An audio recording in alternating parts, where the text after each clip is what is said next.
Without competition, you don't have iPhones. You don't have most of the technological innovation that we have that's been funded by these companies. They've done it in order to make money. Yeah. There's got to be some sort of a reason why they've pushed all these things. It's so ironic when someone is talking about how capitalism sucks on an iPhone. Right. I mean, Jesus Christ, like that is one of the more bizarre ironies that is unexposed. First of all, that we should bear in mind that capitalism is a bit of a myth. We don't really have capitalist societies. We have state capitalist societies, and the state has always played an essential, central role in development and extension of the capitalist system. So that goes back to England in the 17th century and all the way through the history of development. But let's just take the recent period. So take today's high-tech economy. Now take, say, your iPhone. If you take your iPhone and you take the technology in it and take it apart, turns out that almost everything comes from the state sector. The GPS was developed by the Navy, the electronics was developed in military labs, everything. The computer that's in front of you. The computers began to be developed in the 1950s, actually in large part in the lab where I happened to be working. It wasn't until 1977 that Apple was able to produce a computer that could be marketed for profit. That's after about 30 years of research and development in the state sector. Now, suppose we had capitalist societies. One of the principles of capitalism is supposed to be that if you invest in something, especially if you invest to make a risky, costly investment over, say, 30 years, and there's some profit that comes out, it's supposed to go back to you. But our system doesn't work like that. It goes to Bill Gates and Jeff Bezos.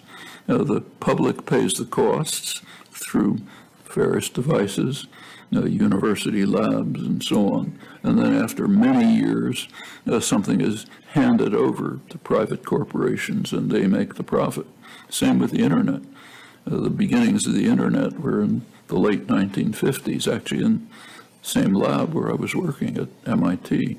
That began thinking about the internet, and it developed over decades within the government system, meaning taxpayer support.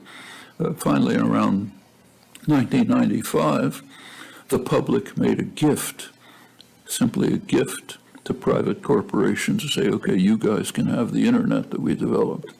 Now we have the half a dozen huge mega corporations which run the internet.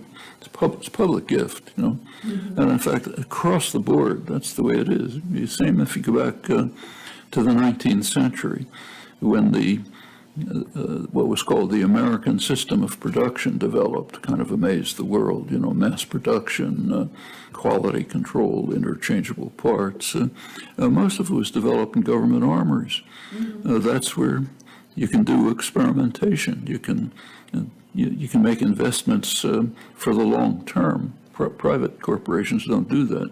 They want to make profit tomorrow, not invest for what might happen in 30 years, And that's, in fact, the entire history of development of what we call capitalism and its current function. If you look at the present, take the people who are saying we have to have a small government and devote ourselves to the market, and just look at how they live. There are huge public subsidies, government subsidies to every major sector of the economy, agribusiness, energy, finance. They're all heavily publicly subsidized. But that's okay. That's a proper function of the government, just not pensions and security and health and irrelevant things like that. So that's what's called capitalism, but it's a very specifically shaped and designed form of capitalism.